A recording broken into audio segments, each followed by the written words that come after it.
महाराष्ट्र और हरियाणा में चुनाव की तारीखों का ऐलान। 15 अक्टूबर को दोनों राज्यों में होगा विधानसभा चुनाव। 15 अक्टूबर को डाले जाएंगे महाराष्ट्र और हरियाणा विधानसभा के वोट। नतीजे एक ही दिन में होगी दोनों राज्यों के मतों की गिनती। 19 अक्टूबर को आएंगे दोनों राज्यों के विधानसभा चुनावों के नतीजे।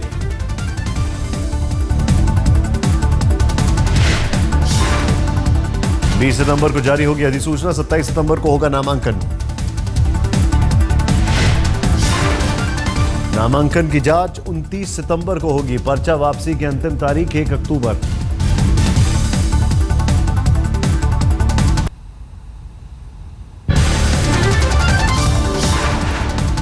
सूचना और प्रसारण मंत्री प्रकाश जावड़ेकर ने चुनाव की घोषणा का किया स्वागत। बोले महाराष्ट्र में शिवसेना बीजेपी की सीटों के बंटवारे की सूची जल्द जारी होगी।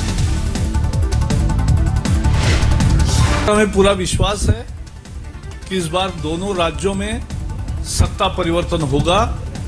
लोग भ्रष्टाचार के खिलाफ और विकास के लिए वोट देंगे और हमें 2/3 से भी ज्यादा बहुमत मिलेगा, इसका हमें पूरा विश्वास है। जावड़ेकर को हरियाणा महाराष्ट्र में बहुमत का भरोसा। कहा दोनों राज्यों में जनता राज्य सरकारों के लूट के खिलाफ करेगी मतदान। सीएम भूपेंद्र सिंह हुड्डा ने किया तीसरी बार हरियाणा में सरकार बनाने का दावा। कहा भ्रष्ट लोग तो बीजेपी में हैं, कांग्रेस में नहीं। हुड्डा ने कहा बीजेपी को लोकसभा में महंगाई के मुद्दे पर मिली थी जीत, लेकिन अभी तक नहीं घटी है महंगाई।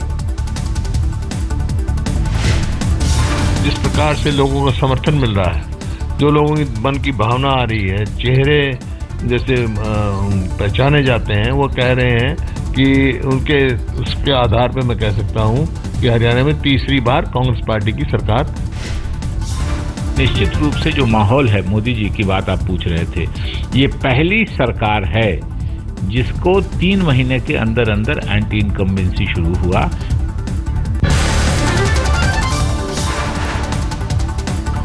महाराष्ट्र में नेता विपक्ष विनोद तावड़े का बीजेपी के सीएम उम्मीदवार पर बड़ा बयान। पंकजा मुंडे कर लिया नाम। तावड़े ने कहा पंकजा मुंडे बनेंगी महाराष्ट्र की पहली महिला मुख्यमंत्री। बीजेपी विधायकों से नाम आगे करने की अपील।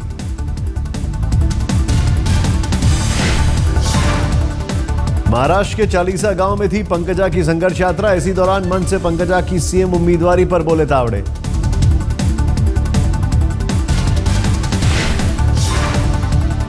विनोद तावड़े ने एकनाथ खड़से और गिरीश महाजन से की है अपील। कहा सीएम उम्मीदवारी पर पंकजा का नाम बढ़ाएं आगे।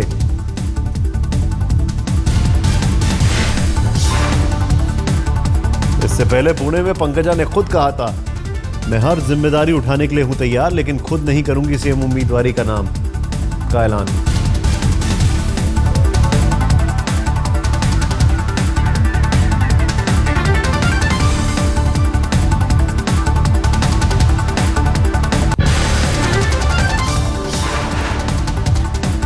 देश की 33 विधानसभा और 3 लोकसभा समेत कुल 36 सीटों पर कल होगा मतदान।